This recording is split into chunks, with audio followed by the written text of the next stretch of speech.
নমস্কার বন্ধুরা, কেমন আছো তোমরা? সবাই আশা করি ভালো আছো। আজ রান্না হবে এই লাউ পাতা দিয়ে ছ্যাঁকা। তোমরা কে কে করো ছ্যাঁকা আর কিভাবে করো বলো কমেন্ট করে। আমি আজ ছ্যাঁকা রান্না করব লাউ পাতা দিয়ে আর মুখি কচু দিয়ে।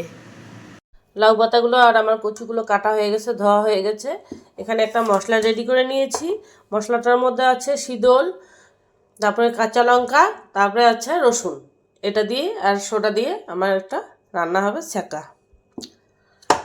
কড়াইয়ে তেল গরম হয়েছে, আমি এই মশলাটা একটু ভেজে নিব।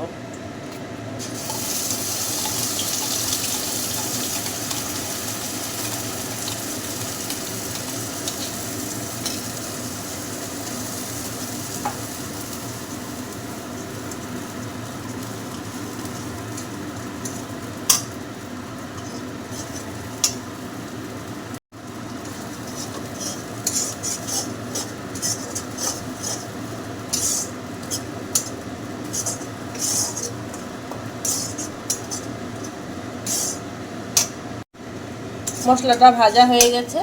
এখানে আমি ভাতের ফ্যান রেখেছি, সেই ভাতের ফ্যানটা দিয়ে দিব। ভাতের ফ্যানটা দিলে রান্নাটা একটু ঘন হবে, বেশ টেস্ট হবে খেতে।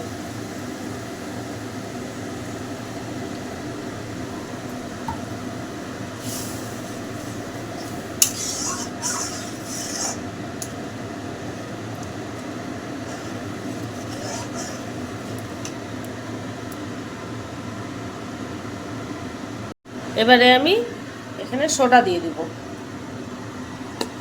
সোডা বা খাওয়ার সোডা, এটা খাওয়ার সোডা দিয়ে দিলাম। এবার লবণ দিয়ে দিব।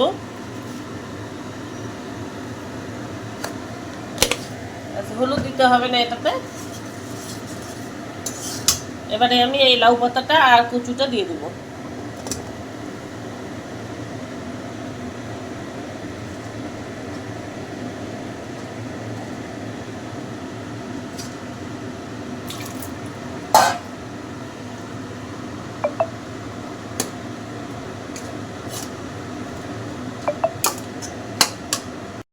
এখন আমি আর একটা জিনিস দিয়ে দিব, এটা গোলমরিচের গুঁড়ো, সেটা দিয়ে দিব একটু ঝাল হওয়ার জন্য। এটা বেশি করে দিতে হয়, আর এটা এই রান্নাটা একটু ঝাল না হলে ভালো লাগে না, একটু বেশি করেই দিলাম। এটা আমাদের এই দেশীয় খাওয়ার কুচবেড়ের একদম কুচবেড়ের রান্না। এটা আমাদের রাজবংশীদের রান্না।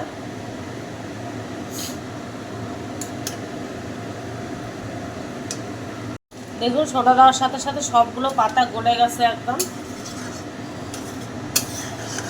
এই রান্নাটা হতে টাইম লাগে না, একদম খুব তাড়াতাড়ি হয়। কচুটা একটুখানি সিদ্ধ হবে, কচুটা সিদ্ধ হলে একটু রান্নাটা আর একটু পাতলা হচ্ছে, তো একটু ঘন হলে নামিয়ে নেব। আর একটু ঘন হতে হবে, একটু জাল হোক, তারপরে নামিয়ে নেব।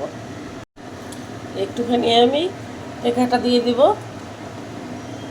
তাহলে কচুগুলো একটু গলে যাবে, আরও ভালো লাগবে খেতে।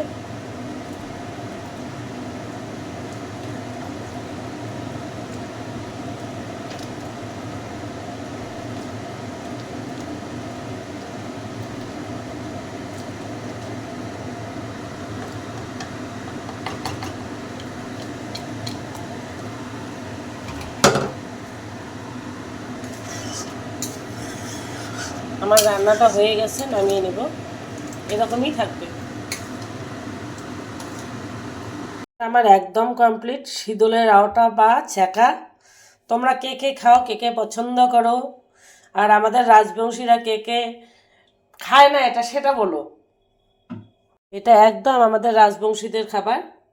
কে কে খাও না তোমরা রাজবংশীরা, সেটা কমেন্ট করে বলো। আর তোমরা কে কে খাও, আর অনেক রাজবংশী ছাড়াও এটা খায়, অনেক পছন্দ করে। আমার হাতেই খেয়েছে অনেক রাজবংশী ছাড়া।